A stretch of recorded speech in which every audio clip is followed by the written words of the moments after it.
अध्याय 429 खामोश सड़क। रोहित ने अनुराधा के साथ लंबी बात की, जिसमें साधारण पारिवारिक गपशप भरी हुई थी। बेटा, मैंने सुना है कि पिछली बार जयपुर शहर में कोई केमिकल लीक हुआ था, जिससे भारी प्रदूषण और बड़ी हलचल मच गई थी। क्या ये सच है? अनुराधा ने रहस्यमयी लहजे में पूछा। मैंने तो यहाँ तक सुना है कि जैसे युद्ध छिड़ने वाला हो, विमान और बख्तरबंद गाड़ियाँ भेजी जा रही थीं। उद्धरण चिन्ह ... उद्धरण चिन्ह। रोहित को नहीं पता था कि उसकी माँ को ऐसी उल्टी पुल्टी अफवाह कहाँ से मिली। यहाँ तक कि युद्ध की बातें भी होने लगी थीं। क्या इंटरनेट पर कोई जानबूझकर ये गलत संदेश फैला रहा था? ये युद्ध नहीं है। मुझे ठीक से नहीं पता कि क्या हुआ था, लेकिन स्कूल ने क्लास सस्पेंड कर दी थी और मैं अपने सहपाठियों के साथ शहर के बाहर शरण लेने चला गया था। रोहित ने झूठ बोला। अनुराधा समझती हुई लगी, तभी मेरा फ़ोन तुमसे नहीं मिल पा रहा था। अब मैंने सुना है कि जयपुर शहर सामान्य हो गया है, तो तुम स्कूल जाने के बजाय यहाँ जयपुर क्यों आए हो? माँ, मैं अब स्कूल नहीं जा सकता, स्कूल बंद है। अगर मैं चाहूँ भी तो पढ़ाई नहीं कर सकता, रोहित ने बेबसी से कहा। ऐसा कैसे हो सकता है? सरकार इसका ख्याल क्यों नहीं रखती? अनुराधा ने हैरानी से कहा। रोहित ने जवाब दिया, वे इसे नहीं संभाल पा रहे। व्यवस्थित करने के लिए बहुत सारे स्कूल और छात्र हैं। जब तक मैं किसी दूसरी जगह ट्रांसफ़र न ले लूँ, लेकिन कॉलेज प्रवेश परीक्षा की तारीख निकल चुकी है। अगर मैं अब ट्रांसफ़र लेता हूँ तो मुझे 1 साल दोहराना पड़ेगा, इसलिए बेहतर है कि मैं अभी पढ़ाई छोड़ दूँ और अगले साल का इंतज़ार करूँ। ये बात तो सही है। तुम पढ़ाई में पीछे नहीं रह सकते। अगर 1 साल दोहराना पड़े तो दोहरा लेना, अनुराधा ने सिर हिलाया। रोहित ने आगे कहा, वैसे माँ, मैंने हाल ही में कुछ क्लासमेट्स के साथ मिलकर एक कंपनी शुरू की है और हमारी किस्मत अच्छी रही, हमने कुछ पैसे कमाए हैं। माँ, कैसा रहेगा अगर आप कुछ सालों में यहाँ की नौकरी छोड़ दें और वापस जयपुर शहर आ जाएं? उसे महसूस हुआ कि अब जयपुर उसका गृहनगर, जयपुर शहर राजधानी से ज़्यादा सुरक्षित है और उसमें अपनी माँ को वापस ले जाने की क्षमता है। कैप्टन प्लांट की आहट ने उसे संकट की गंध दे दी थी, इसलिए उसे पहले से तैयारी करनी थी। नौकरी छोड़ दूँ? इतनी अच्छी नौकरी मैं कैसे छोड़ सकती हूँ? ये तो मैंने लॉटरी में जीती थी, 10,000 में से किसी एक को मिलती है। वेतन भी ज़्यादा है और लाभ भी अच्छे। इतनी अच्छी नौकरी क्यों छोड़ूं? अनुराधा ने तुरंत सिर हिला दिया। भले ही यह अच्छी बात है कि तुमने और तुम्हारे दोस्तों ने बिजनेस शुरू किया है, पर पक्का तुमने ज़्यादा नहीं कमाया होगा। मैं यही मेहनत से काम करती रहूंगी। उन्हें लगा कि उनका बेटा रोहित बस दोस्तों के साथ हाथ पैर मार रहा है, खुद का खर्चा उठा ले वही बहुत है, इसलिए वह अपनी वर्तमान नौकरी बिल्कुल नहीं छोड़ सकती थी। ठीक है, इस बारे में बाद में बात करेंगे, रोहित मुस्कुराया और उसने जोर नहीं दिया। तुमने अभी तक ये नहीं बताया कि तुम अचानक यहाँ क्यों आए हो? अनुराधा ने फिर पूछा। रोहित ने जवाब दिया, और क्या? बिजनेस के सिलसिले में आया हूँ। निवेश, इन्वेस्टमेंट पक्का करने। क्या तुम्हें लगता है कि तुम्हारी इतनी कम उम्र में कोई इतनी आसानी से निवेश कर देगा? अनुराधा ने संदेह से कहा। रोहित धीरे से बोला, मेरे दोस्त की जान पहचान है, मुश्किल नहीं होना चाहिए। अगर हमें यह निवेश मिल गया तो कंपनी तरक्की करेगी और फिर हमारा परिवार मालामाल हो जाएगा। मालामाल शब्द सुनते ही अनुराधा मुस्कुरा उठी। तब तो तुम्हें खूब मेहनत करनी चाहिए, इस मौके का पूरा फायदा उठाओ। कुछ देर और बात करने के बाद रोहित ने अपनी स्थिति को छिपाने के लिए कई बहाने बनाए और किसी तरह पकड़े जाने से बच गया। चूंकि काम का समय था, अनुराधा ज्यादा देर नहीं रुकी। अपने बेटे को ठीक देखकर उन्हें तसल्ली हुई। उन्होंने रोहित को सावधान रहने की सलाह दी ताकि कोई उसे ठग न ले। अपनी माँ को वापस काम पर भेजने के बाद रोहित ने वहाँ के मैनेजर को बुलाया। रोहित, तुम्हें क्या लगता है, क्या यहाँ सब कुछ संतोषजनक है? चश्मा पहने मैनेजर ने चापलूसी भरी मुस्कान के साथ पूछा। मुझ पर एक एहसान करो, रोहित ने कहा। आप बहुत विनम्र हैं, बस कहिए, मैनेजर ने मुस्कुराते हुए जवाब दिया। रोहित ने कहा, कुछ दिनों में मेरी माँ को नौकरी से निकालने का कोई बहाना ढूंढ लेना। मुझे अपना बिजनेस कार्ड दो, जब समय आएगा मैं तुम्हें बता दूंगा। यह क्यों? क्या कंपनी में आपको कुछ पसंद नहीं आया?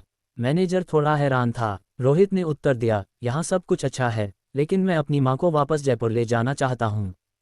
क्या ये ठीक नहीं है? ये तो ठीक है, पर मेरे पास इसका अधिकार नहीं है, मुझे ऊपर बात करनी होगी, मैनेजर ने फुसफुसाते हुए कहा। तो बात करो, अगर कोई समस्या हो तो मुझे कॉल करना, रोहित ने कहा। इस मामले को निपटाने के बाद रोहित निकल गया। उसका प्लान था कि जयपुर शहर का काम खत्म होते ही वह अपनी माँ को साथ ले जाएगा। बेशक ये सब एक शर्त पर निर्भर था, क्या वह अपनी वर्तमान व्यक्तिगत समस्या, भूत की शक्तियों का शरीर पर प्रभाव का समाधान ढूंढ सकता है। पिंगॉन टावर छोड़ने के बाद रोहित तुरंत नहीं गया, वह पास के एक रेस्टोरेंट में खाना खाने चला गया। हालांकि उसका शरीर बदल रहा था और उसे भूख प्यास कम लगती थी, फिर भी शारीरिक कार्यों को बनाए रखने के लिए खाना पीना जरूरी था। लेकिन उसका यहाँ रुकना सिर्फ खाने के लिए नहीं था, उसका एक और मकसद भी था। उसे बस थोड़े धैर्य की जरूरत थी। समय धीरे धीरे बीतता गया। दोपहर के भोजन के 6 घंटे बीत चुके थे। शाम ढल रही थी और आसमान धीरे धीरे काला हो रहा था। लेकिन जयपुर शहर के लिए इसका कोई खास असर नहीं था, सड़कें अभी भी लोगों से गुलजार थीं। इसी समय पिंगौन टावर के अंदर सुनिधि ने अपना काम खत्म किया था। वह काफी थक गई थी और अपनी लाल स्पोर्ट्स कार लेकर भूमिगत पार्किंग से बाहर निकली। वह दक्षिण की ओर सड़क पर तेज रफ्तार से जा रही थी, चश्मा लगाए हुए और हल्का संगीत सुनते हुए। रास्ते में उसने एक अजीब बात गौर की। आमतौर पर इस समय सड़कों पर भारी ट्रैफिक जाम होता था, लेकिन आज सड़क बिल्कुल साफ थी। यहाँ तक कि ट्रैफिक लाइटें भी हमेशा हरी मिल रही थीं।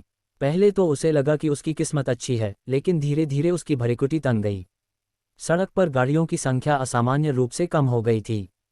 सड़क भी सामान्य से ज्यादा लंबी लग रही थी। कुछ गड़बड़ है। सुनिधि ने अपना चश्मा उतारा, उसका चेहरा पीला पड़ गया। उसने जोर से ब्रेक मारा और सड़क के बीचों बीच कार रोक दी। अब वह चौड़ी सड़क पूरी तरह सुनसान थी। आगे पीछे कोई गाड़ी नहीं थी। दूर की ऊंची इमारतों की नियॉन लाइटों के अलावा पूरी सड़क पर सिर्फ उसकी कार थी। सुनिधि कार से बाहर निकली और चारों ओर देखा। उसकी आंखों का आत्मविश्वास अब बेचैनी और डर में बदल चुका था। बिना किसी शक के यह एक अलौकिक घटना, सुपरनैचुरल इवेंट थी।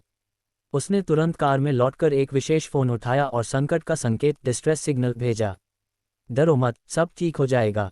ये जयपुर शहर है, अगर मैं किसी अलौकिक घटना में फंस भी गई हूं तो बस 3 मिनट तक टिकना है, कोई ना कोई बचाने जरूर आएगा, सुनिधि ने खुद को दिलासा दिया।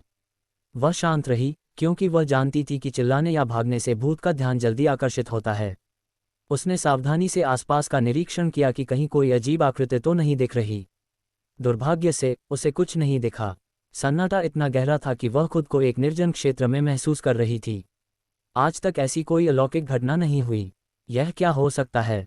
सुनिधि यह सोचकर कांप उठी कि कहीं यह वह एक ग्रेट घटना तो नहीं जिसका कोडनेम था फरोशियस घोस्ट रोड, क्रूर भूतिया सड़क। अगर ऐसा था तो उसकी स्थिति बेहद गंभीर थी। अध्याय 430, स्मृतियों का खेल। उस खामोश और सुनसान हाईवे पर सुनिधि सड़क के बीचों बीच अकेली खड़ी थी। उसकी आंखें घबराहट से भरी थीं। वह अपने आसपास की हर हरकत पर नजर रख रही थी, लेकिन हलचल के बजाय वहां एक डरावना सन्नाटा था। उसे न तो किसी गाड़ी की आवाज सुनाई दे रही थी और न ही कोई राहगीर दिख रहा था। ऐसा लग रहा था मानो वह अनजाने में किसी भूली बिसरी दुनिया में आ गई हो। हालांकि उसकी मानसिक शक्ति औसत व्यक्ति से कहीं अधिक थी, लेकिन जैसे जैसे समय बीत रहा था उसका डर बढ़ता जा रहा था। उसके डिस्ट्रेस सिग्नल भेजे हुए 3 मिनट से ज्यादा हो चुके थे। कल्पना की गई कोई भी बचाव टीम नहीं आई थी, यहाँ तक कि कोई प्रतिक्रिया भी नहीं मिली थी। ऐसी स्थिति में उसके पास केवल 2 ही विकल्प थे, या तो यहीं इंतजार करे या फिर आगे गाड़ी चलाए, इस जोखिम के साथ कि वह शायद मौत के और करीब पहुंच जाए। मैं और आगे नहीं जा सकती, पीछे मुड़कर देखती हूँ, सुनिधि ने होंठ काटते हुए हिम्मत जुटाई और अपनी कार की ओर मुड़ने लगी। लेकिन जैसे ही वह पीछे मुड़ी, उसका चेहरा पत्थर जैसा हो गया। जो कार अभी उसके बगल में थी वह गायब हो चुकी थी। सड़क खाली थी, उसकी कार हवा में विलीन हो गई थी। ये कैसे हो सकता है? सुनिधि की आवाज कांप उठी। बचाव दल के आने से पहले ऐसा बदलाव एक बहुत ही बुरे संकेत का प्रतीक था। अलौकिक शक्ति, सुपरनैचुरल, ठीक उसके बगल में थी। डर से व्याकुल होकर वह उस दिशा में भागने लगी जहां से वह आई थी। उसे लगा कि अब वह जहां भी खड़ी होगी मौत उसका पीछा करेगी। ऊंची एड़ी के जूते पहनकर वह तेज नहीं भाग पा रही थी। घबराहट में वह गिरने ही वाली थी कि उसने अपने जूते उतार फेंके और नंगे पैर भागने लगी। डर के कारण भागते हुए उसकी ऊर्जा जल्दी खत्म हो गई। कुछ ही देर में वह हौंफने लगी, पसीने से तरबतर हो गई और उसके पैर जवाब दे गए। वह जमीन पर गिर पड़ी, लेकिन जीने की इच्छा ने उसे फिर से खड़ा किया। जैसे ही वह खड़ी हुई, उसकी आंखों की पुतलियां सिकुड़ गईं। उसके चेहरे पर आतंक छा गया। आगे की सड़क गायब हो चुकी थी। हाईवे के बीच में एक अंधेरा खड़ा था, जिसने दूर के सारे नज़ारे को निगल लिया था। और उस अंधेरे के अंत में एक स्ट्रीट लाइट की मध्यम रोशनी जल रही थी। उस मध्यम रोशनी के नीचे एक बेंच थी, बिल्कुल साधारण। और उस बेंच पर एक व्यक्ति बैठा था जिसने एक पुराना अखबार फैला रखा था। अखबार ने उस व्यक्ति के ऊपरी शरीर और चेहरे को पूरी तरह ढक दिया था। केवल उसकी अकड़ी हुई टांगें और अखबार थामे हुए स्थिर हाथ दिखाई दे रहे थे। ये दृश्य सुनिधि के दिमाग की बची कुची तर्कशक्ति को खत्म करने के लिए काफी था। भूत, घोस्ट। सुनिधि के पास अब न तो भागने की शक्ति थी और न ही हिम्मत। वह जमीन पर ढह गई। उसे अपना शरीर अपना नहीं लग रहा था। तभी सुनिधि की कांपती नजरों के सामने स्ट्रीट लाइट के नीचे बैठा वह भूत हिला। उसके अकड़े हुए हाथों ने धीरे से अखबार नीचे किया। सुनिधि ने धुंधला सा देखा कि उस पुराने अखबार का पिछला हिस्सा ताज़ा खून से लथपथ था। लेकिन जब उसका डर चरम पर पहुंचा तो सामने वाले व्यक्ति ने अखबार पूरी तरह हटा दिया और अपना चेहरा दिखाया। एक जाना पहचाना युवा चेहरा, जिसने बड़ी सहजता से कहा, काफी देर हो गई है, क्या तुमने अभी तक खाना खाया है? रोहित। सुनिधि लगभग चिल्लाने ही वाली थी, लेकिन गला सूखने के कारण आवाज नहीं निकली। जल्दबाजी मत करो, आराम से बात करो, हमारे पास पूरी दुनिया का समय है, रोहित ने बहुत शांति से कहा। क्यों? तुम यहाँ क्यों हो? सुनिधि की भावनाओं का ज्वार फूट पड़ा। रोहित ने अखबार नीचे रखा और कहा, मैं यहाँ क्यों नहीं हो सकता? मुझे लगा था कि सुनिधि जी के पास अलौकिक घटनाओं का सामना करने के लिए वही आत्मविश्वास होगा जो दिन में था। तुम्हारी प्रतिक्रिया देखकर निराशा हुई। ऐसा लगता है कि तुम भी भूतों से डरती हो। चूंकि तुम भूतों से डरती हो, पर मुझसे नहीं। वह हंसा। क्या इसलिए क्योंकि एक घोस्ट मास्टर से निपटा जा सकता है और वह तुम्हें छूने की हिम्मत नहीं करेगा, जबकि भूतों को तुम्हारी पहचान से कोई फर्क नहीं पड़ता?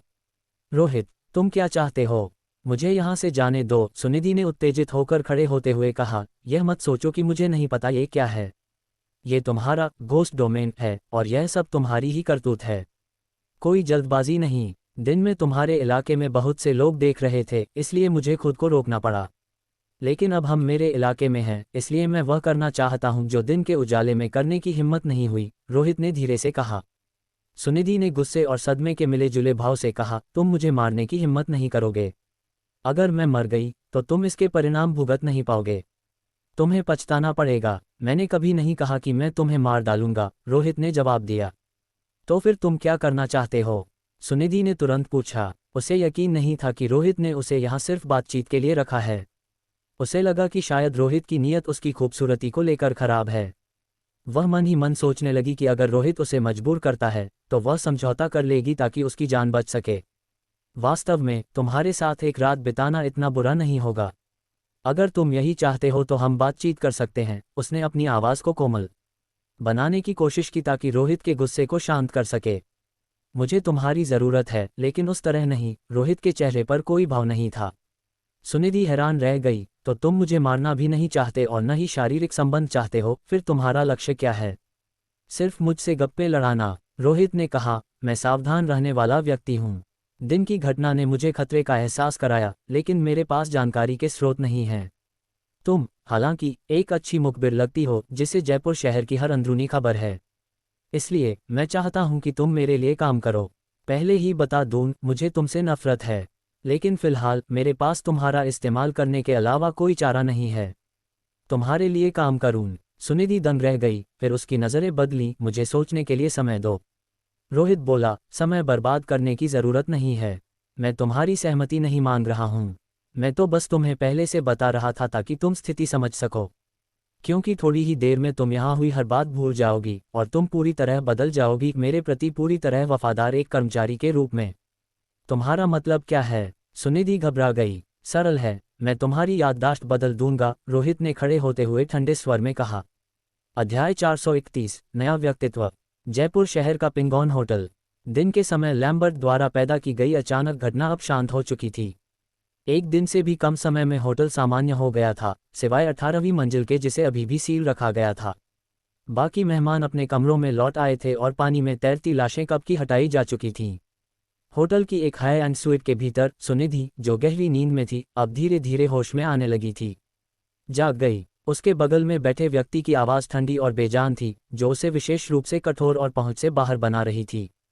रोहित सुनिधि को एकटक देख रहा था। उसने सब कुछ व्यवस्थित कर दिया था और अब वह देखना चाहता था कि क्या सुनिधि वही व्यक्ति बन गई है जिसकी उसे ज़रूरत थी। सुनिधि ने स्वाभाविक रूप से चौंककर अपना सिर उठाया। जब उसने रोहित को देखा तो वह पहले थोड़ा ठिठकी, फिर पिछली रात की यादें उसके दिमाग में कौंध गईं। उसे याद आया कि वह कल पिंगौन टावर की 100वीं मंजिल पर रोहित से मिली थी, लेकिन वह बातचीत सुखद नहीं थी और 5 मिनट में ही खत्म हो गई थी। उसके बाद उसने हमेशा की तरह अपनी शिफ्ट खत्म होने तक काम किया। हाँ, सही है, काम के बाद उसने खुद पहल करके रोहित को फ़ोन किया था और होटल में उससे दोबारा मिली थी। उसका मकसद क्या था? ऐसा लग रहा था कि वह रोहित को अपनी ओर खींचने का मौका नहीं छोड़ना चाहती थी, इसलिए उसने उसे लुभाने की कोशिश की। और अंततः क्योंकि उसके मन में रोहित के लिए एक लगाव पैदा हो गया था, चीजें स्वाभाविक रूप से आगे बढ़ीं और वे दोनों साथ आ गए। पिछली रात तुम। सुनिधि के चेहरे पर एक दिलकश मुस्कान आ गई। बदनाम घोस्ट आए, रोहित वाकई बहुत जबरदस्त है। उसका लहजा कोमल और मोहक था, एक स्त्री के आकर्षण से भरा हुआ। तुम्हें कल रात यहाँ नहीं रुकना चाहिए था। रोहित जानता था कि स्मृति परिवर्तन, मेमोरी मॉडिफिकेशन का असर हो चुका है, लेकिन वह पूरी तरह आश्वस्त नहीं था। उसे यह जांचने की जरूरत थी कि कहीं कोई कमी तो नहीं रह गई। सुनिधि के पीछे एक बड़ी ताकत थी, और अगर उसके वापस जाने पर किसी को शक हुआ तो स्थिति कल्पना से अधिक जटिल हो सकती थी। तुम्हें पता है, मैं आज तक किसी के साथ इतनी फॉरवर्ड नहीं रही, लेकिन तुम अपवाद हो। वरना तुम्हें क्या लगता है, क्या मैं इतनी आसान औरत हूं? सुनिधि ने रोहित के गले में बाहें डाल दी और एक प्रेमिका की तरह उसके सीने से लग गई। तो क्या तुमने फैसला कर लिया? क्या तुम हमारे साथ जुड़ोगे या मना कर दोगे? रोहित ने पूछा। अगर मैं अभी भी मना कर दूं तो? सुनिधि ने अचानक अपना सिर उठाया, उसकी खूबसूरत आंखों में चिंता की लकीरें उभरी। बेहतर होगा कि तुम ऐसा न करो। क्यों? वे अपना फैसला ले चुके हैं। अगर तुमने मना किया और तुम कैप्टन प्लान के लिए चुन लिए गए, तो वे बिना सोचे समझे तुम्हें रास्ते से हटा देंगे। वे तुम्हारे जैसे किसी व्यक्ति को अपने हितों के बीच में आने नहीं देंगे। सुनिधि ने उन लोगों के गुप्त राज उगलना शुरू कर दिया। रोहित की नज़रें तुरंत पैनी हो गईं। तो क्योंकि मैं कुछ लोगों के हितों को प्रभावित करता हूं, वे या तो मुझे जीतना चाहते हैं या खत्म करना चाहते हैं। उनके तरीके वाकई क्रूर हैं। लेकिन तुम मुझे ये गोपनीय जानकारी क्यों दे रही हो? क्योंकि मैं तुम्हें मरते हुए नहीं देखना चाहती। तुम जैसे इंसान को हितों के टकराव के कारण खत्म नहीं होना चाहिए। मैंने फाइलों के जरिए तुम्हें लंबे समय से ऑब्जर्व किया है।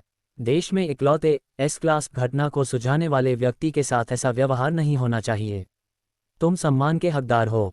जहां तक उनकी बात है, मुझे नहीं लगता कि वे नेता बनने के लायक हैं, सुनिधि ने पूरी गंभीरता से कहा। यादें बदल गई थीं, और क्या सोचने का तरीका भी बदल गया था। रोहित का चेहरा थोड़ा बदला। इस समय सुनिधि उसके लिए सब कुछ सोच रही थी और अपने पुराने साथियों को पूरी तरह धोखा दे रही थी। अगर ऐसा है तो तुम मेरे पास आकर मेरी मदद क्यों नहीं करती, मेरे खिलाफ लड़ने के बजाय? रोहित ने पूछा। सुनिधि रुकी और सोचने लगी। वास्तव में वह उन लोगों के लिए काम क्यों कर रही थी? रोहित के लिए क्यों नहीं, जिसकी वह कद्र करती थी। अगर रोहित कैप्टन बन गया तो आने वाली बाधाएं कोई मायने नहीं रखेंगी। मैं तुम्हारे खिलाफ नहीं हूं, लेकिन क्या तुम चाहते हो कि मैं तुम्हारी मदद करूं? सुनिधि ने पूछा। अनिच्छुक हो? सुनिधि धीरे से उठी और रोहित की ओर देखते हुए एक सेक्सी मुस्कान के साथ बोली। दरअसल ऐसा नहीं है कि मैं अनिच्छुक हूं, लेकिन मेरी एक शर्त है। अगर तुम उसे पूरा कर सको तो मैं तुम्हारे लिए काम करने पर विचार करूंगी। कैसी शर्त? सुनिधि आगे झुकी और उसके कान में फुसफुसाते हुए बोली, तभी जब तुम मुझे अपनी गर्लफ्रेंड बनने दोगे, क्योंकि मुझे लगता है कि मैं तुम्हारे प्यार में पड़ चुकी हूं। अगर हम साथ काम करें तो ये प्रतिद्वंद्वी हमारे सामने कुछ भी नहीं होंगे। रोहित की आंखों में एक चमक आई। साफ था कि सुनिधि की यादें बदलने की प्रक्रिया बहुत सफल रही थी। अब ठीक वैसी ही यादें जैसा उसने चाहा था। उसके दिल में रोहित के लिए एक गहरा प्यार था। तभी सुनिधि का फोन बजा। उसने फोन उठाया। हेलो, मैं हूं। क्या बात है? दूसरी तरफ से एक सख्त आवाज आई। सुनिधि, आज तुम्हें क्या हुआ है? तुम ऑफिस क्यों नहीं आई? जब मैंने तुम्हारी लोकेशन ट्रैक की तो पता चला कि तुम पिंगॉन होटल में हो, और वो भी रोहित के कमरे में। रोहित तुरंत सतर्क हो गया। वह देखना चाहता था कि सुनिधि इस स्थिति से कैसे निकलती है। सुनिधि ने रोहित की ओर एक शरारती नज़र डाली और शांति से कहा, मुझे लगा कि रोहित को अभी भी मनाया जा सकता है, इसलिए मैं उससे निजी तौर पर मिली। ये बहुत लापरवाही भरा काम है और तुम्हारे स्वभाव के खिलाफ है, फोन पर मौजूद व्यक्ति ने शक जताते हुए कहा। दिन की बातचीत थोड़ी कड़वी थी। कम से कम मुझे हमारे प्रति उसकी शत्रुता को दूर करना था। मेरा काम किसी भी चूक की अनुमति नहीं देता, सुनिधि ने जवाब दिया। और नतीजा क्या रहा? सुनिधि ने कहा, गलतफहमी सुलझ गई है। वह किसी भी पक्ष में शामिल नहीं होने के लिए सहमत हो गया है। वह ये भी उम्मीद करता है कि हम उसे कोई परेशानी नहीं देंगे। बहुत अच्छा, फिलहाल इसे यहीं छोड़ते हैं। कॉल कट गई। सुनिधि ने फ़ोन नीचे रखा और मुस्कुराते हुए बोली, मैंने तुम्हारे लिए उनकी चिंता दूर कर दी है। वे कुछ समय तक तुम पर ध्यान नहीं देंगे। जब तक तुम कैप्टन नहीं बन जाते, तुम सुरक्षित हो। अब तुम मुझे धन्यवाद कैसे दोगे? रोहित के मन में एक ठंडी मुस्कान थी। उसे हैरानी थी कि सुनिधि के आकाओं को जरा भी शक नहीं हुआ कि वह पूरी तरह बदल चुकी है। उसे यकीन हो गया कि सुनिधि को अपने सांचे में ढालने का काम सफल रहा। अब उसे सुनिधि के जरिए उस समूह की हर जानकारी और जयपुर शहर के हालातों को समझना था। वह अब किसी के हाथों का खिलौना नहीं बनेगा। चूंकि तुमने चुनाव कर लिया है तो अब से तुम मेरी हो, रोहित ने घोषणा की। सुनिधि की आंखों में उत्साह और खुशी की चमक थी। मैं तुम्हें निराश नहीं करूंगी। अध्याय 432 फ्रेंड्स सर्कल। उद्धरण चिन्ह ... मैं विदेशी हालातों के बारे में तो ज्यादा नहीं जानती, लेकिन घरेलू स्तर पर बात करें तो जब अलौकिक घटनाएं पहली बार दिखाई देने लगी तो सबसे पहले आम जनता के कुछ लोगों ने उनका सामना किया। इन लोगों ने इकट्ठा होकर शुरुआती सुपरनेचुरल फोरम बनाए, जिसकी कमान वर्तमान में द हाई सिटी के नितिन संभाल रहे हैं। हालांकि नितिन के नेतृत्व वाला फोरम सबसे पुराना है, लेकिन असल मकसद के साथ इन घटनाओं में हस्तक्षेप करने वाले वे पहले लोग नहीं थे। वे दूसरे थे। कमरे में सुनिधि बाथरोब पहने सोफे पर बैठी कॉफी पी रही थी। वह अपनी उसी मोहक आवाज में रोहित को कुछ बारीकियां समझा रही थी। तो वे कौन हैं? घोस्ट मास्टर्स का कोई बड़ा समूह? रोहित ने शांति से पूछा। सुनिधि ने पहले की तरह एक आत्मविश्वास भरी मुस्कान दी। नहीं, वे पूंजीपतियों कैपिटलिस्ट्स का एक समूह है। जैसा कि तुम जानते हो, बहुत से अमीर लोग काफी अंधविश्वासी होते हैं। संयोग से उनका सामना असली अलौकिक घटनाओं से हुआ और उनमें गहरी उत्सुकता जागी। इसी जिज्ञासा के चलते उन्होंने धीरे धीरे अपना एक सर्कल बना लिया। उसने आगे कहा, इस सर्कल में शामिल होने वाले शुरुआती अमीर लोग अब देश की एक ऐसी ताकत बन चुके हैं जिसे नज़रअंदाज नहीं किया जा सकता। उनके पास पर्याप्त धन है और वे अलौकिक घटनाओं के पीछे की सच्चाई जानने के लिए बहुत तेजी से काम करते हैं। उन्होंने अपनी प्रयोगशालाएं बनाई, शक्तिशाली घोस्ट मास्टर्स को भर्ती किया और यहाँ तक कि कैद किए गए क्रूर भूतों को भी खरीद लिया। यह मानना होगा कि इन पूंजीपतियों की नज़र बहुत तेज है। जहां दूसरे लोग इन घटनाओं से डर रहे थे, उन्होंने इसमें एक अवसर देखा। सुनिधि रुकी और अपनी खूबसूरत आंखों से रोहित को देखा। तुम शायद पहले अरूप गुप्ता से मिल चुके हो, है ना? वह शुरू में उसी समूह के लिए काम कर रहा था। यहाँ तक कि जयपुर शहर का पिंगोन टावर और पिंगोन ग्रैंड होटल भी उन्हीं की फंडिंग से बने हैं और इसमें उनका बड़ा हिस्सा है। ये सुनकर रोहित को बात समझ में आने लगी। शुरुआती दौर में पैसे की ताकत डरावनी थी। उन्होंने संसाधन जुटाने में जो बढ़त बनाई थी वह अविश्वसनीय थी। बाद में जब सरकार हेडक्वार्टर्स ने हस्तक्षेप किया तो इन पूंजीपतियों ने सहयोग का हाथ बढ़ाया। भले ही वे पीछे हट गए हों, पर उनके पास अभी भी विशाल संसाधन और रसूख था। कोई आश्चर्य नहीं कि वे लोग इतने आश्वस्त हैं और मुझे रास्ते से हटाने की धमकी दे रहे हैं। तुम्हारी बातें सुनकर लगता है कि उनके पास इसका आधार है, रोहित ने टिप्पणी की। सुनिधि ने कहा, दुर्भाग्य से उनकी बढ़त अब उतनी नहीं रही जितनी वे सोचते हैं। घटनाओं का स्तर बढ़ने और मुख्यालय द्वारा उन्हें निशाना बनाने से उन्होंने काफी कुछ खोया है। अब जब कैप्टन प्लान शुरू हुआ है तो यह एक और क्रांति है।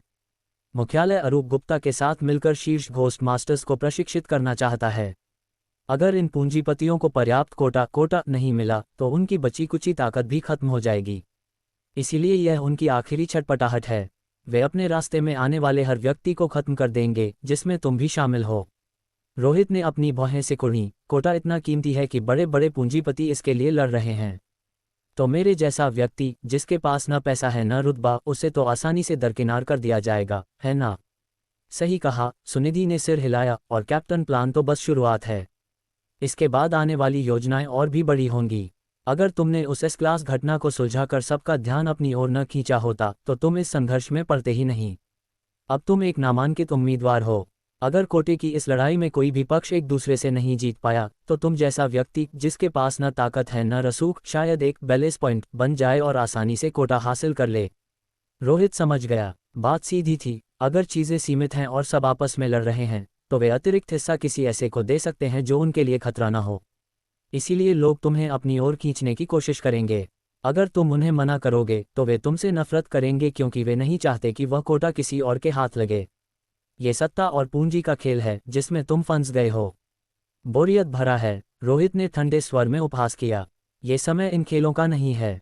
अगर कोई बड़ी अलौकिक घटना आए तो हम सब खत्म हो जाएंगे। लड़ने के लिए कुछ नहीं बचेगा। सुनिधि ने अपनी कॉफी रखी और मुस्कुराई। तुम ऐसा नहीं कह सकते।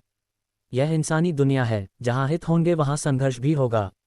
वे जानते हैं कि दुनिया बदल रही है और जितनी ज्यादा बदलेगी उन्हें भविष्य के लिए उतनी ही योजना बनाने की जरूरत होगी। फिलहाल इस बात को छोड़ते हैं, रोहित ने सोचकर कहा, क्योंकि जब तक मैं कैप्टन नहीं बनता कोई मुझ पर ऊर्जा बर्बाद नहीं करेगा। जब खतरा आएगा तब तुम मुझे आगाह कर देना। सुनिधि ने सहमति में सिर हिलाया। चिंता मत करो, मैं कंपनी में उन पर नजर रखूंगी। कुछ भी होते ही मैं तुम्हें बता दूंगी। हम पहले वार करेंगे। उन्हें हमारे रिश्ते के बारे में नहीं पता, इसलिए हम उन्हें चौंका सकते हैं। मैं तुम्हारे लिए दूसरे घोस्ट मास्टर्स की फाइलें भी जुटा लूंगी। अच्छा है, रोहित ने कहा। ओह, वैसे वे खुद को अंदरूनी तौर पर जिस नाम से बुलाते हैं वह है फ्रेंड्स सर्कल ऑफ फ्रेंड्स, उसने बताया। रोहित थोड़ा चौंक गया और फिर बोला, काफी साधारण सा नाम है। ठक ठक ठक, तभी दरवाजे पर दस्तक हुई। लगता है आज तुम्हारे पास दूसरे काम हैं। मुझे तैयार होकर निकलना चाहिए, सुनिधि ने एक मोहक मुस्कान के साथ कहा। वह नहीं चाहती थी कि किसी को उनके रिश्ते के बारे में पता चले। रोहित ने दरवाज़ा खोला। बाहर अनिल खड़ा था, उसका चेहरा हमेशा की तरह सख्त था। रोहित, तुम्हें ट्रेनिंग सेशन के लिए देर हो रही है। रोहित को याद आया, ट्रेनिंग सेशन? मुझे लगा तुम भूल गए होगे। कल तुम अपने कमरे में भी नहीं थे। मैंने दरवाज़ा खटखटाया था पर कोई जवाब नहीं मिला। सॉरी, मैंने सुना नहीं, रोहित ने जवाब दिया। उसने झूठ बोला कि वह कमरे में नहीं था। अगर सुनिधि ने यह सुना होता तो उसे शक हो सकता था, क्योंकि उसकी याददाश्त के हिसाब से वे पूरी रात साथ थे। अनिल की नज़र कमरे के पीछे से गुजरती सुनिधि की सेक्सी झलक पर पड़ी। मुझे नहीं लगा था कि तुम अब भी इन चीज़ों में दिलचस्पी रखते हो। बुरा नहीं है, मुझे लगा था कि मेरी तरह तुम्हारी भी महिलाओं में दिलचस्पी खत्म हो गई होगी। अनिल ने एक डरावनी मुस्कान दी। तनाव दूर करने के लिए कुछ तो चाहिए, है ना? रोहित ने बात काटी। मुझे 5 मिनट दो, फिर हम चलते हैं। ठीक है, मैं नीचे इंतज़ार कर रहा हूँ, अनिल ने कहा। अनिल के जाने के बाद रोहित ने अपना सामान समेटा, वह पुराना अखबार और ह्यूमन स्किन पेपर। तो तुम ट्रेनिंग पर जा रहे हो? इसका मतलब हम कम से कम 7 दिन तक नहीं मिलेंगे, सुनिधि ने पीछे से आकर रोहित को गले लगाते हुए कहा। रोहित ने चलते चलते कहा, कंपनी में मेरी माँ का ख्याल रखना। अगर उन्हें ज़रा सी भी खरोंच आई तो मुझे तुरंत खबर करना। चिंता मत करो, मेरे रहते उन्हें कुछ नहीं होगा। और हमारा फ्रेंड सर्कल इतना फालतू नहीं है कि किसी आम इंसान को नुकसान पहुंचाए। रोहित ने उसे चेतावनी दी, उनके सामने कोई गलती मत करना, ये खतरनाक हो सकता है। नहीं लगा था कि तुम मेरी इतनी परवाह करते हो, सुनिधि ने प्यार से कहा। रोहित की चिंता उसके लिए नहीं, बल्कि खुद के लिए थी। याददाश्त बदलने का राज कभी बाहर नहीं आना चाहिए था। कमरा छोड़ते समय रोहित ने सुनिधि को एक आखिरी बार देखा। वह औरत जिससे वह कल नफरत करता था, आज उसके प्यार में पूरी तरह समर्पित थी। रोहित के दिल में एक सिहरन दौड़ गई। क्रूर भूत वाकई भयानक होते हैं, उसने सोचा। सुनिधि को गुनगुनाते हुए छोड़कर वह तेजी से आगे बढ़ गया। अध्याय 433, दूसरी ताबूत की कील की जानकारी। पिंगॉन होटल के बाहर गाड़ियां पहले से तैयार थीं। रोहित ने उन पर एक सरसरी नज़र डाली और देखा कि प्रशिक्षण के लिए जाने के लिए कम से कम 10 लोग तैयार थे, क्योंकि प्रवेश द्वार पर 1 दर्जन से अधिक विशेष वाहन खड़े थे। दूसरे शब्दों में, इस बार प्रशिक्षण के बाद 1 दर्जन से अधिक नए अंतर्राष्ट्रीय घोस्ट कंट्रोलर पदभार ग्रहण करने वाले थे।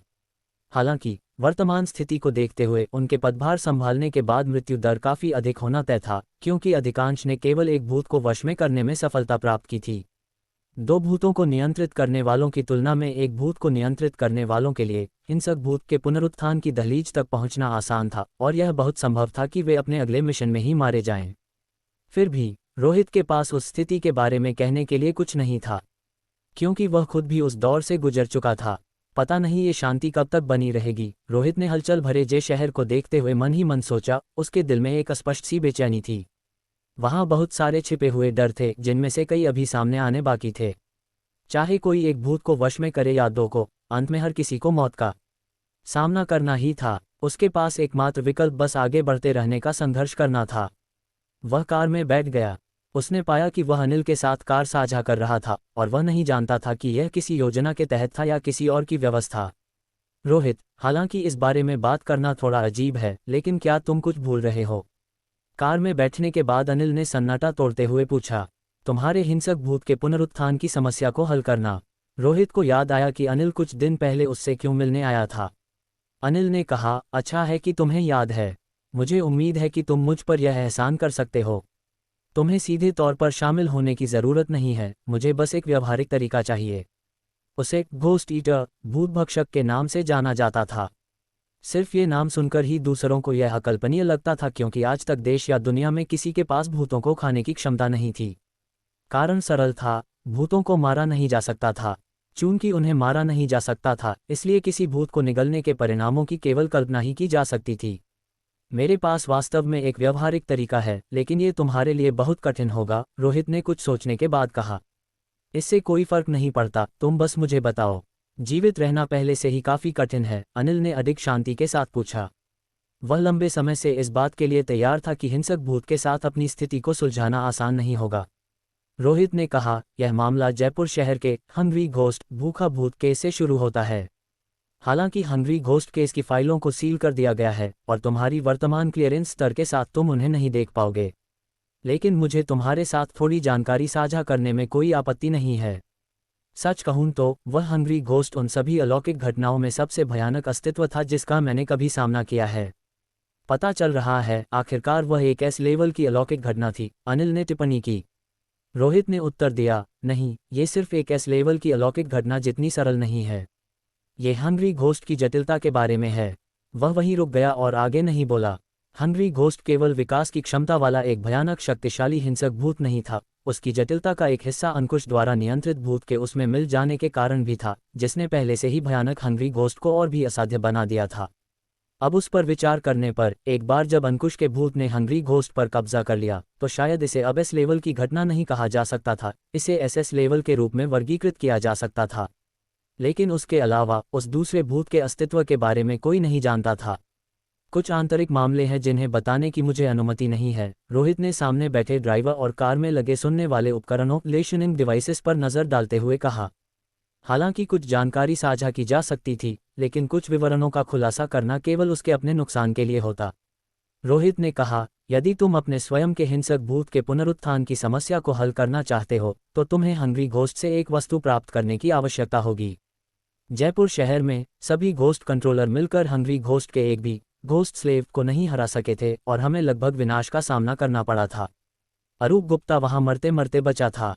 अंत में मैं स्थिति को बदलने में सक्षम रहा, उसका कारण वही वस्तु थी। इतना कहकर उसने अपनी हथेली खोली। जैसे ही एक लाल चमक बिखरी, उनके सामने एक मोटी जंग लगी ताबूत की कील दिखाई दी। क्या ये ताबूत की कील है? अनिल पल भर के लिए स्तब्ध रह गया और फिर उसने वस्तु को पहचान लिया। यह ऐसी लग रही थी जैसे इसे मिट्टी में दबाया गया हो, जो बुरी तरह से संक्षारित और जंग खा चुकी थी। मैंने इस चीज को हंग्री घोस्ट के माथे में ठोक दिया था, रोहित ने अपने सिर की ओर इशारा किया, और फिर हंग्री घोस्ट ने अपनी चलने फिरने की क्षमता खो दी और जयपुर शहर की अलौकिक घटनाएं समाप्त हो गईं। उसी तरह, यदि तुम इस ताबूत की कील को हासिल कर सको और इसे अपने शरीर के अंदर के भूत में ठोक सको, तो घोस्ट स्लेव के पुनर्जीवित होने की तुम्हारी समस्या हल हो सकती है। ताबूत की कील का अस्तित्व कोई रहस्य नहीं था। उच्च स्तर के लोग इसके बारे में जानते थे, जैसे अंकुश, सागर, ली जुन और अन्य जिन्होंने हंग्री घोस्ट के सिर में ताबूत की कील देखी थी। बस इतना था कि अधिकांश लोग इसके विवरण से अवगत नहीं थे। अनिल की नज़रें बदलीं और फिर उसके होठों पर थोड़ी कठोरता के साथ एक फीकी मुस्कान आई। ये वास्तव में कठिन है, कोई ऐसी चीज़ कहाँ से ला सकता है जो इस ग्रेड के प्रेत को रोक सके। तो इस तरह जयपुर शहर की घटना का समापन हुआ था। ऐसा नहीं है कि मैं तुम्हारी मदद नहीं करना चाहता, बात यह है कि मैं भी लाचार हूँ, उसने लापरवाही से हाथ हिलाते हुए कहा और उसके हाथ में मौजूद नकली ताबूत की कील गायब हो गई। एक सेकंड रुको, अनिल ने अचानक रोहित का हाथ पकड़ लिया, वह थोड़ा हिचकिचा रहा था। रोहित ने उसकी ओर देखा, क्या बात है? मेरे हाथ में जो चीज़ थी वह असली नहीं है, वह सिर्फ एक नकल है जो घोस्ट डोमेन द्वारा बनाई गई है। मुझे पता है, लेकिन मुझे ऐसा लगता है कि मैंने इसे पहले कहीं देखा है। अनिल के चेहरे के भाव बहुत गंभीर थे, फिर उसकी याददाश्त में कुछ उभरता हुआ दिखा। रोहित की निगाहें पैनी हो गईं। असंभव, तुम कभी जयपुर शहर नहीं गए, तो तुमने ये चीज़ कैसे देखी होगी? यह मेरी याददाश्त में नहीं है। कुछ ऐसी चीज़ें हैं जिन्हें मैं वास्तव में तुम्हें नहीं समझा सकता, क्योंकि वे समझाने लायक नहीं हैं, लेकिन मुझे सच में लगता है कि मैंने इसे देखा है। मुझे सोचने दो, अनिल ने अपनी भौहें सिकुड़ी, जैसे कि वह अपने मन के भीतर किसी टूटी हुई याद को खोज रहा हो, या संभवतः किसी डरावनी जगह पर अनजाने में मिले एक छोटे से टुकड़े को ढूंढ रहा हो। उसने वास्तव में पहले ताबूत की कील देखी थी। अगर रोहित ने ताबूत की कील को दिखाया न होता तो उसे यह बिल्कुल भी याद नहीं आता। रोहित विचार करने लगा और उम्मीद भरी नज़रों से अनिल को देखने लगा, इस आशा में कि उसे वास्तव में कुछ याद आ जाएगा। हालांकि वह जानता था कि अनिल ने जयपुर शहर वाली ताबूत की कील नहीं देखी होगी, लेकिन उसे एहसास हुआ कि अनिल ने शायद कोई दूसरी ताबूत की कील देखी हो। किसी ने यह नहीं कहा था कि केवल एक ही ताबूत की कील थी। मुझे अब याद आया। अचानक अनिल को कुछ याद आया और उसने थोड़े आश्चर्य के साथ अपना सिर उठाते हुए कहा। लेकिन जैसे ही उसने अपना मुंह खोला, रोहित के घोस्ट डोमेन ने गाड़ी को ढक लिया, ताकि जानकारी का यह महत्वपूर्ण हिस्सा बाहर न निकल जाए। कहाँ? रोहित ने तुरंत पूछा। अनिल ने कहा, वह ताबूत की कील मेरी याददाश्त में नहीं है, यह एक भूत की याद है। मैंने उस भूत को खाया था और उसकी यादें अभी भी मेरे दिमाग में रह सकती हैं। लेकिन मुझे नहीं पता कि वह चीज़ कहाँ है। यह एक सपने जैसा है, एक ऐसी अजीबोगरीब जगह जिसकी मैं कल्पना भी नहीं कर सकता। मैं उस जगह के सटीक स्थान के बारे में निश्चित नहीं हो सकता, लेकिन मुझे यकीन है कि इसका अस्तित्व वास्तव में है। रोहित ने कहा, ये कुछ जानकारी है। जारी रखो, इस पर विचार किया जा सकता है। अनिल को वह अंश याद आ चुका था, लेकिन वह अभी भी बहुत धुंधला था। मुझे बस इतना याद है कि आसपास का माहौल मंद और बिल्कुल अंधेरा था, बिना किसी रोशनी के। वहाँ एक कब्रिस्तान था और उस कब्रिस्तान में एक गेट था जिसमें लकड़ी के खंभे और लोहे के दरवाजे थे जो पुराने और जर्जर थे, लगभग टूट रहे थे, और वह ताबूत की कील उसके बगल में लकड़ी के खंभों में से एक में ठुकी हुई थी। वहाँ विवरण ने तुरंत रोहित के चेहरे के भाव बदल दिए। वह डरावनी जगह जहाँ उसे अलौकिक बस ले गई थी, बस से उतरने से पहले वह भी एक कब्रिस्तान के पास से गुजरा था। वह कब्रिस्तान अंतहीन रूप से फैला हुआ था, जिससे किसी को भी डर महसूस होता। लेकिन उसने उस कब्रिस्तान में प्रवेश करने वाला वह गेट नहीं देखा था। शायद उस समय उसने इसे मिस कर दिया होगा, क्योंकि उन परिस्थितियों में बाहर के कब्रिस्तान को गंभीरता से कौन देखता। शायद मुझे तुमसे और पहले मिलना चाहिए था, रोहित ने अपनी नज़रें घुमाते हुए कुछ लाचारी से कहा। पिछली अलौकिक बस घटना को 1 महीने से भी कम समय हुआ था और ज़्यादा समय नहीं बीता था। अगर उसे पता होता कि उसने एक ताबूत की कील को बहुत मामूली अंतर से खो दिया है, तो वह पछतावे से काम उठता। लेकिन फिर इस पर विचार करने के बाद रोहित को लगा कि अगर उसे तब उस ताबूत की कील के अस्तित्व के बारे में पता भी होता तो भी वह उसे लेने की हिम्मत नहीं करता। उस बस से कूदकर उस डरावने कब्रिस्तान में घुसने की हिम्मत कौन करता। वह जगह जयपुर शहर के होन्फा मंदिर जैसी बिल्कुल नहीं थी। मंदिर के नीचे की ताबूत की कील खतरनाक लग रही थी, लेकिन वह वास्तव में सुरक्षित थी। यहाँ तक कि मंदिर के मठाधीश भी बचपन में वहाँ बिना किसी समस्या के खेले थे और सुरक्षित बाहर आ गए थे। रोहित को यकीन था कि अगर वह उस कब्रिस्तान में गया होता तो इसकी पूरी संभावना थी कि उसका अंत निश्चित था। अध्याय 434, अरूप गुप्ता के साथ मुलाकात। जय शहर का उपनगरीय इलाका। एक विशेष प्रशिक्षण आधार ट्रेनिंग बेस के गेट के सामने 1 दर्जन विशेष वाहन रुके। अब से रोहित और अन्य लोगों को यहाँ कम से कम 7 दिन प्रशिक्षण में बिताने थे। भले ही वह जयपुर शहर का प्रभारी व्यक्ति बन गया था, लेकिन ऐसा लगता था कि मुख्यालय के नियमों को इतनी आसानी से नहीं तोड़ा जा सकता था। इसे कुछ दिनों के आराम के तौर पर लो, उसने कार से उतरते समय खुद से कहा और अनिल को भी याद दिलाया। बेहतर होगा कि तुम ताबूत की कील वाली बात गुप्त रखो। हालांकि इससे मुझे कोई फर्क नहीं पड़ता, लेकिन ये खबर तुम्हारे लिए मुसीबत खड़ी कर सकती है। पिछली कार यात्रा में ताबूत की कील की वजह से उन दोनों ने कुछ अनकहे रहस्यों को उजागर किया था। ये निश्चित नहीं था कि यह अच्छा था या बुरा, इसलिए इसे छिपाकर रखना ही बेहतर था। मैं समझता हूँ, इसके बारे में बात करने से कोई लाभ नहीं होगा, केवल संभावित परेशानियां ही बढ़ेंगी, अनिल ने कठोरता से सिर हिलाते हुए कहा। एस रैंक की अलौकिक घटना को सुझाने में सक्षम चीज़ की कीमत की आसानी से कल्पना की जा सकती थी। यदि अनिल ने उल्लेख किया कि उसने ऐसी वस्तु देखी है, तो अन्य लोग उसके रहस्यों को खंगालने के लिए पागल हो जाएंगे, और यदि उसने अनभिज्ञता का दावा किया तो भी कोई उस पर विश्वास नहीं करेगा। आत्माओं को नियंत्रित करने वालों के लिए व्यक्तिगत रहस्य छिपाना आम बात थी। रोहित, पिछले कुछ दिनों में तुम्हारा आराम कैसा रहा? क्या तुम बाहर टहलने या घूमने नहीं गए? जे शहर में अभी भी दर्शनीय स्थलों की कमी नहीं है, रोहित के कार से उतरते ही रुबाल ने मुस्कुराते हुए कहा, जो शायद वहां कुछ समय से इंतजार कर रहा था। क्या आप हमेशा इतने खाली रहते हैं, टीम लीडर रुबाल? मैं जहां भी जाता हूं, आप मुझे क्यों मिल जाते हैं? रोहित ने पूछा। रुबाल ने मुस्कुराते हुए कहा, मैं अपने व्यस्त कार्यक्रम से समय निकालकर यहाँ आया हूँ। आखिर मुझे पिछली बार किया गया वादा जो पूरा करना है। मेरे साथ आओ, मैं तुम्हें किसी से मिलवाने ले चलता हूँ और फिर मैं तुम्हें वापस प्रशिक्षण आधार पर छोड़ दूंगा। एक पल सोचने के बाद रोहित जान गया कि रुबाल उसे किससे मिलवाने ले जा रहा है। अरूप गुप्ता, अभी, या क्या तुम कुछ और साल इंतजार करना चाहते थे? प्रोफेसर अरूप गुप्ता ऐसे व्यक्ति नहीं है जिनसे तुम कभी भी मिल सको, खासकर निजी मुलाकात के लिए, रुबाल ने कहा। ठीक है। हालांकि रोहित को लगा कि समय सही नहीं है, लेकिन उसे वास्तव में इस अरूप गुप्ता से मिलने की जरूरत थी। अनिल, मैं पहले जा रहा हूँ, बाद में मिलते हैं। अभिवादन के साथ रोहित ने अपना सामान उठाया और रुबाल के साथ चला गया। अरूप गुप्ता से मिलने की जगह ज़्यादा दूर नहीं थी। प्रशिक्षण आधार के पास ही एक इमारत थी जो विशेष मेहमानों के स्वागत केंद्र जैसी दिखती थी। इमारत के सामने गाड़ियां रुकीं और रोहित ने देखा कि कई विशेष गाड़ियां पहले ही वहां पहुंच चुकी थीं। प्रोफेसर अरूप गुप्ता पीछे हैं। वह इस बार केवल तुमसे मिल रहे हैं, अकेले जाओ, रुबाल ने कार से उतरते हुए कहा और इमारत के पीछे एक खुले स्थान की ओर इशारा किया। उस खुले स्थान पर एक अस्थायी संक्षेप धूप से बचने का छज्जा लगा था, जिसके नीचे कुछ कुर्सियां और एक मेज थी। सफ़ेद कोट पहने 25-26 साल का एक युवक वहां अपनी पीठ सीधी करके बैठा था, अपना सिर थोड़ा ऊपर उठाकर दूर नीले आकाश को देख रहा था, जैसे वह ख्यालों में खोया हो या शायद कुछ चिंतन कर रहा हो। दूरी पर सुरक्षाकर्मी हाई अलर्ट पर थे और विशेष बल के नेता ली जुन यहां तक कि इमारत की छत पर खड़े होकर किसी भी स्थिति पर नजर रख रहे थे। रोहित की नज़रें थोड़ी घूमी और वह आगे बढ़ गया। जैसे ही वह करीब पहुंचा, कदमों की आहट ने अरूप गुप्ता का ध्यान खींचा। उसने धीरे से अपनी नज़र घुमाई और रोहित की ओर देखने के लिए अपना सिर थोड़ा नीचा किया। रुबाल ने बताया कि तुम मुझसे मिलना चाहते थे। अरूप गुप्ता की आवाज़ न तो ठंडी थी और न ही गर्म, उसमें एक असाधारण शांति थी। रोहित ने चारों ओर नज़र दौड़ाई। ऐसा लगता है कि आप भी मुझसे मिलना चाहते थे, वरना आपने यहाँ मेरे इंतज़ार में इतनी बड़ी व्यवस्था नहीं की होती। बैठो, वास्तव में कुछ मामले हैं जिन पर हमें चर्चा करने की ज़रूरत है, अरूप गुप्ता ने हाथ से इशारा किया। रोहित बिना किसी औपचारिकता के बैठ गया। हालांकि जैसे ही वह बैठा, अरूप गुप्ता ने अचानक कहा, समय को देखते हुए तुम्हारे शरीर में अब खराबी शुरू हो जानी चाहिए। इन शब्दों पर रोहित का चेहरा तुरंत तनावपूर्ण हो गया और वह लगभग फिर से खड़ा हो गया। आपका इससे क्या मतलब है? रोहित ने भारी आवाज में कहा। यह अनुमान लगाना मुश्किल नहीं है कि तुम्हारा पुनरुत्थान रेजरेक्शन रहस्यमयी और त्रुटिपूर्ण था। जब तुम पहली बार वापस आए थे, तभी मैं तुम्हारी स्थिति जान गया था।